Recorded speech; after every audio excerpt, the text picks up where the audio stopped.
Mlango farm is Commander's family land, and nobody in the family was using the land. Nothing was happening here.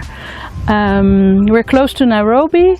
It's a fertile place. Lots of people here in the neighborhood need jobs. So yeah, Commander said to me, really, we have to start something here at Mlango farm, or at the farm, and we called it Mlango farm. So we arrived 15 years ago with a few suitcases, and the land was bush. So we started farming bit by bit. We started with 2 workers and a few cabbages, and from there, bit by bit, we started growing the farm. So we are now 15 years later. We have 70 people working with us now. We grow organically, so means we also need a lot of helping hands. I always say for our farm the eyes and the hands are most important. If you do monocropping, it requires pesticides because you're depleting the land too much. It might be easy in terms of you don't need so many people. On our farm we have a lot of people working here because it's just more work, but it's much healthier for your soil to have different crops growing all together and do that mix and have the crops helping each other also in terms of pest control. We have a lot of crops that deter the pests or that repel the pests or attract the pests. So we incorporate those kind of crops as well in the farm. We use nasturtium, we use rosemary, lemongrass, lemon verbena, artemisia, basically all the plants with a smell, to confuse the pests.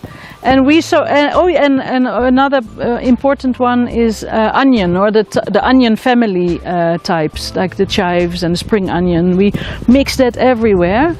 That really helps with keeping it pest free, and of course all the helping hands also.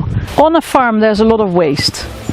And you don't want anything to go to waste. Everything has value, so you need to make sure that you use it again. So we make a lot of our own compost, of course. We have 7 or 8 compost heaps all over the farm. 2 or 3 people full-time on compost. Then we have the animals, and they eat now what comes from the farm. They eat it, and their waste goes either into the biogas or straight onto the farm again. So we use our own manure. So that's like a circle. With the biogas digester we can cook about 2 to 3 hours every day. So that helps in the bills for the gas bottles. So we produce our own cooking gas. And that's quite significant every day. We always cook for staff lunch, staff tea, and that's all self-sustaining now. We are very lucky. We have water. We have 2 valleys down on the farm where we just saw the water was bubbling up. So we have some hand-dug wells where we pump the water every day. And when we're pumping it, the water goes down, and the next morning it's full again. So we're very lucky we have water. But in these periods of these enormous droughts, every year we see it's getting, like this year is very bad. So we really need to think of how are we going to use this water more wisely. That's also one of the reasons why at some point we said, okay, we're not going to grow this farm bigger because water is an issue. Now we want to focus even more on biodiversity, more trees. In the beginning we focused a lot on vegetables. Now we say, okay, we need to grow more trees because that will hold the water in the soil better. In terms of water use, drip irrigation uses least water. So a lot of people ask us, why don't you use drip irrigation? We don't do drip irrigation because our farm always changes. We don't follow a certain line or a certain system. We're not the system following people. It just doesn't work for us.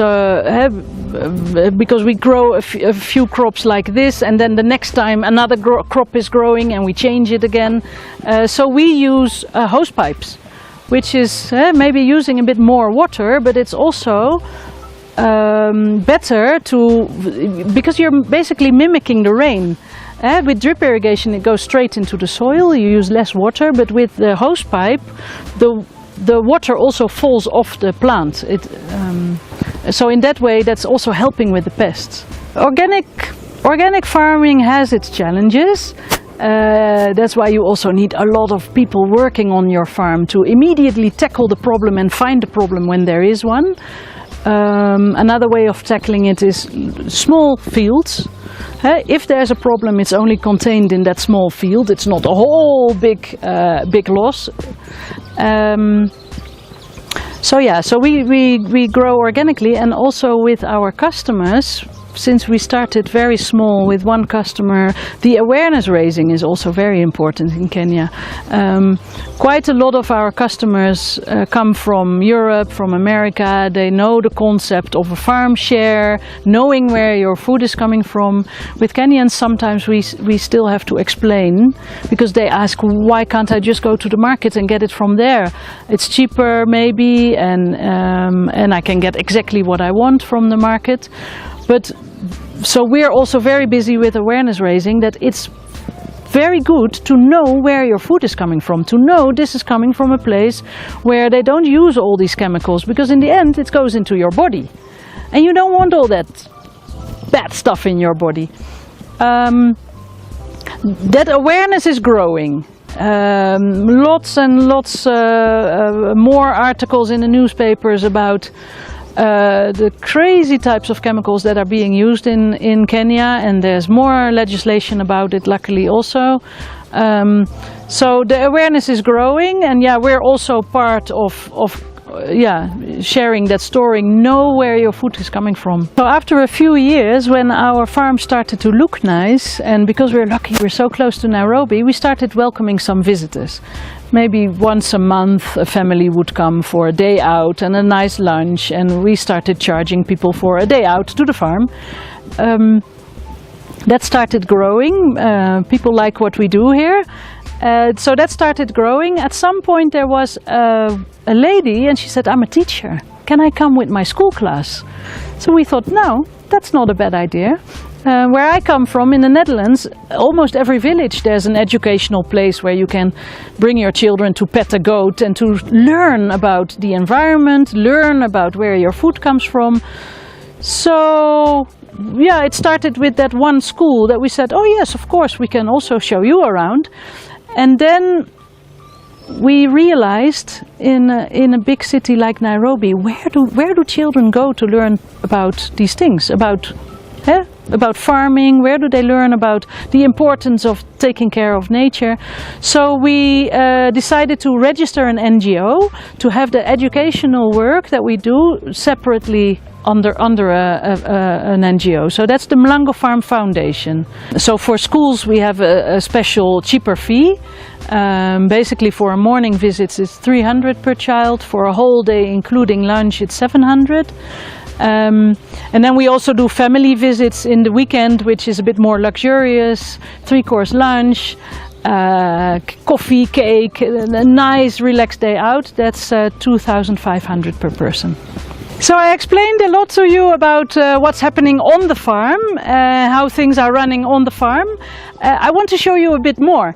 Also, here they are planting, they're doing the irrigation, we have the animals on the compound and the biogas. So come with me, I show you more.